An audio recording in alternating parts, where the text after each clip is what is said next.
Hello बच्चों, मैं विपुल बिहारी आप सभी का स्वागत करता हूं एमएस एकेडमी पे। आज हम लोग पढ़ने वाले हैं क्लास 8 का linear equation in one variable. Maths का ये टॉपिक है linear equation in one variable. आज हम इसके बारे में जानेंगे। तो चलिए शुरू करते हैं। क्या होता है, जैसे अगर मैं आपके सामने लिखूं 3x² plus 4x minus 3y plus 8 equal 4x minus 8x² plus 7 8x² और यहाँ पे इक्वालिटी है। तो जहां पे भी ऐसे पार्ट लिखे हुए होते हैं और बीच में इक्वालिटी होता है तो वो इक्वेशन कहलाता है। बीच में इक्वालिटी इज इक्वल टू का साइन हो, इक्वल टू का साइन है तो वो एक इक्वेशन कहलाएगा। पर कौन सा इक्वेशन जो होगा वो लिनियर होगा और फिर उसमें भी हमें पढ़ना है वन वेरिएबल। मीन्स वो इक्वेशन जो लिनियर हो और साथ ही साथ उसमें वेरिएबल बनो। आप जानते हो वेरिएबल x, y, 3 इन सब के साथ में कोई कांस्टेंट 3, 4, 5 ये सब कोई नंबर्स जुड़ जाते हैं, मल्टीप्लाई हो जाते हैं, वो सब के सब वेरिएबल कहलाते हैं। तो वेरिएबल टर्म आपको पता होगा, कांस्टेंट टर्म आपको पता होगा, नहीं तो आप देख लो। जैसे यहाँ पे 3x² है, इसमें ये वेरिएबल है, 4x में ये वेरिएबल है, 3y में ये वेरिएबल है, 8 वेरिएबल नहीं है। 8 का बस वो सिंगल वैल्यू होगा, 8 ही रहेगा। 8 हमेशा 8 होता है। y जो है वो कभी 3 आ सकता है, कभी 4 आ सकता है, तो y वेरी कर सकता है। 4x में भी ये वेरी कर सकता है, ये वेरी कर सकता है, पर 7 वेरी नहीं कर सकता।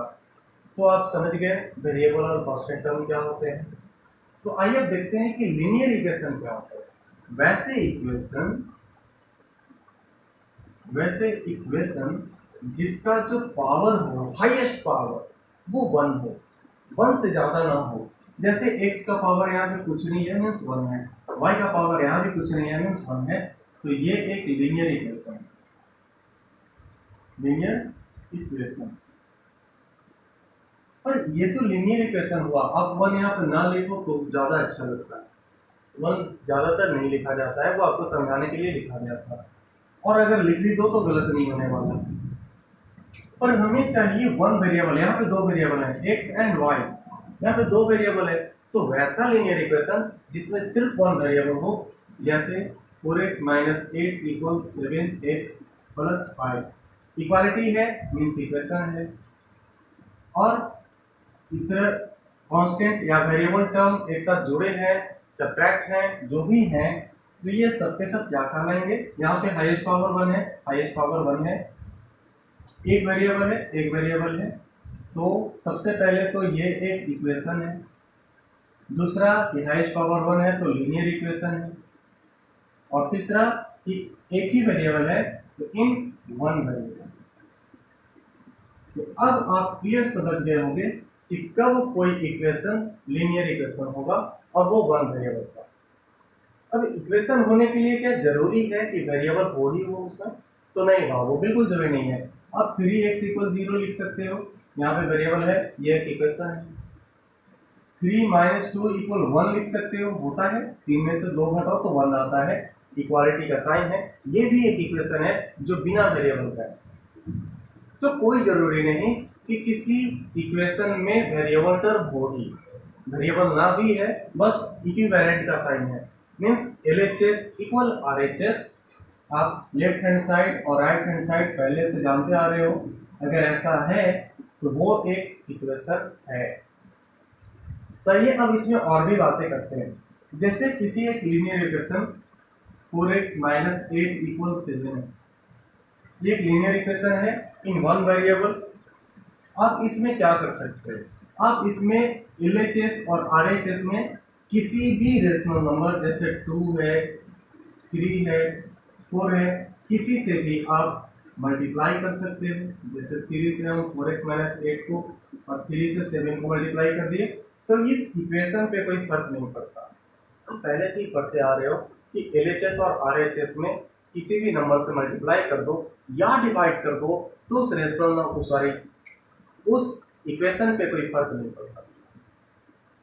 दूसरा बात ध्यान ये देने वाली है कि आप जिससे मल्टीप्लाई कर रहे हो वो नॉन जीरो होना चाहिए। जीरो नहीं होना चाहिए बाबू। जब आप जीरो से मल्टीप्लाई कर दोगे तो LHS और RHS दोनों का दोनों जीरो हो जाएगा और हमारा जो इक्वेशन दिया हुआ है उसका कोई अस्तित्व ही नहीं बचेगा। इसलिए जीरो से नहीं मल्टीप्लाई करना है, ना ही जीरो से डिवाइड करना है। जीरो से डिवाइड अगर करते हो तो डिनोमिनेटर जीरो होना ये शोभा नहीं देता, वो एक इमेजिनरी नंबर हो जाता है। तो इसलिए हम जीरो से डिवाइड भी नहीं देंगे और जीरो से मल्टीप्लाई भी नहीं करेंगे।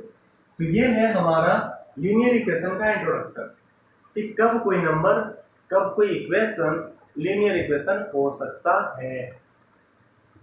अब दूसरी बात यह है जानना कि सॉल्यूशन ऑफ लीनियर इक्वेशन क्या होता है। सॉल्यूशन ऑफ लीनियर इक्वेशन, जैसे आप देखो एक एग्जांपल, 4x - 8 = 0। क्या है, LHS में 4x - 8 है, RHS में 0 है। मतलब ये इक्वेशन क्या बोला जा रहा है कि LHS RHS के बराबर है। LHS RHS के बराबर मीन्स RHS में 0 है तो LHS में भी 0 होना चाहिए, तभी तो 0 = 0। तो ऐसी स्थिति में आपको x की जगह पे वो वैल्यू पुट करना होगा या वो वैल्यू लाना होगा जिसे रखने के बाद इस LHS का वैल्यू भी 0 हो जाए। तो आप बताओ, 4x की जगह पे अगर 1 रखते हैं तो 4 × 1 4 होगा, 4 - 8 0 नहीं आया। चलो x की जगह पे 2 रखते हैं तो 4 × 2 8 होगा, 8 - 8 0। तो आ गया हमारा 4 × 2 - 8 मीन्स 8 - 8 मीन्स 0।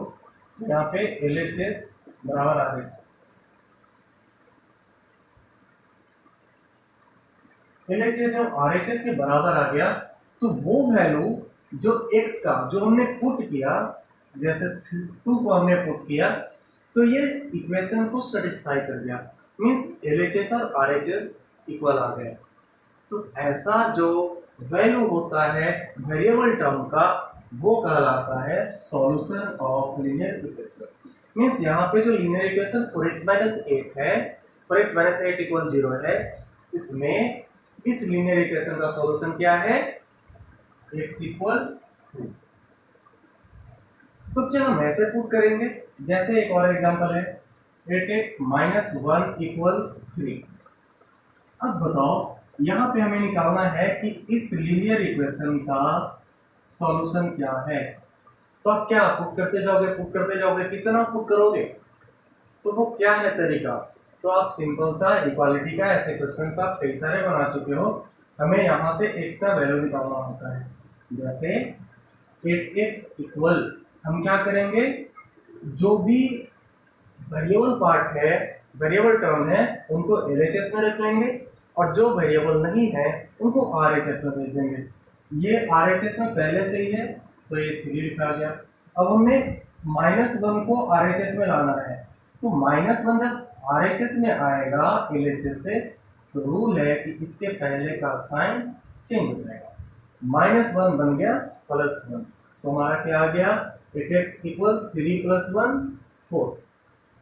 मीन्स अगर प्लस जो है वो इक्वालिटी के इधर आता है तो माइनस, अगर माइनस जो है वो इक्वालिटी के इधर आता है तो प्लस।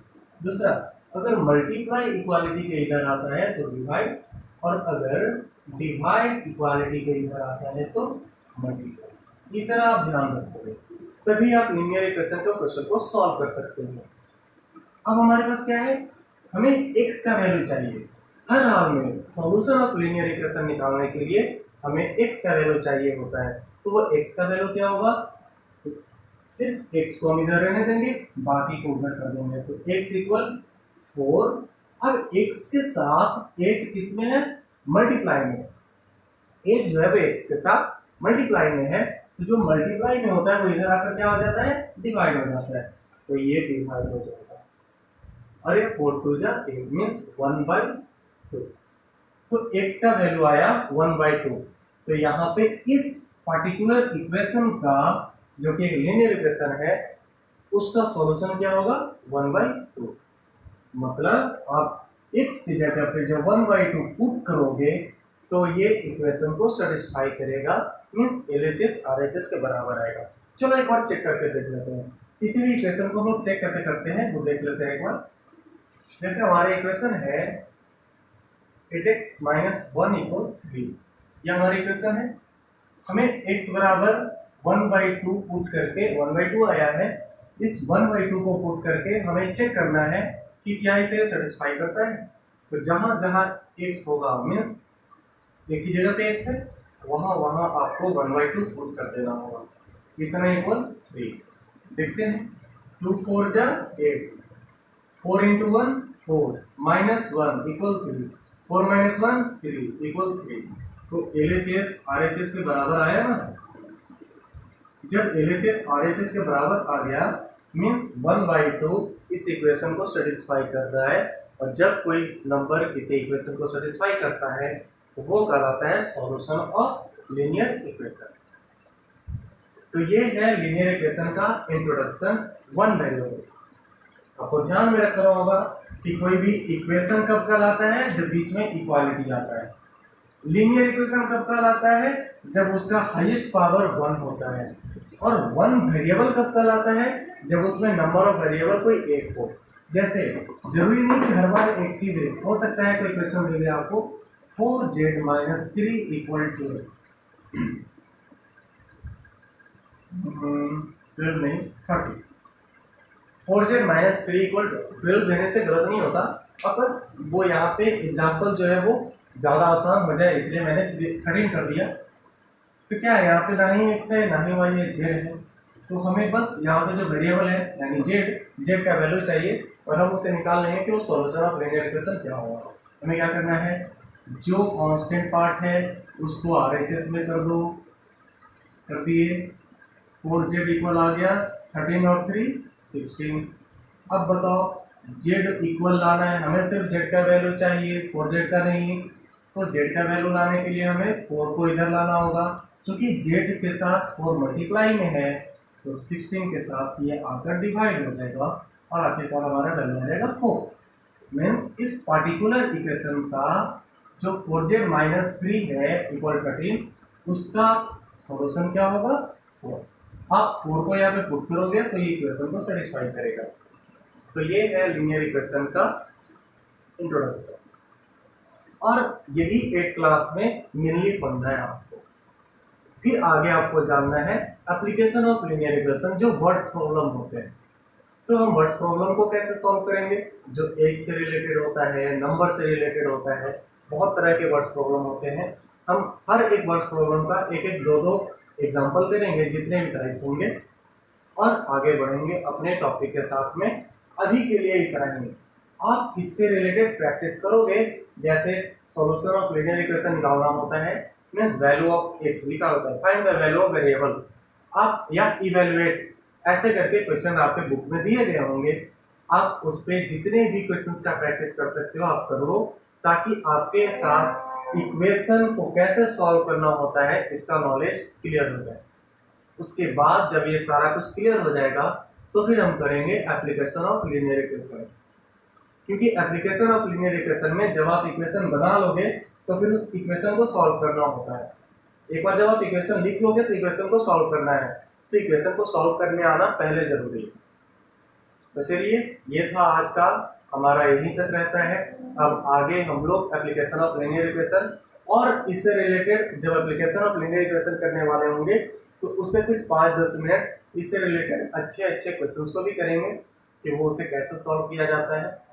आप पढ़ते रहें, आप अपना ध्यान रखें। धन्यवाद।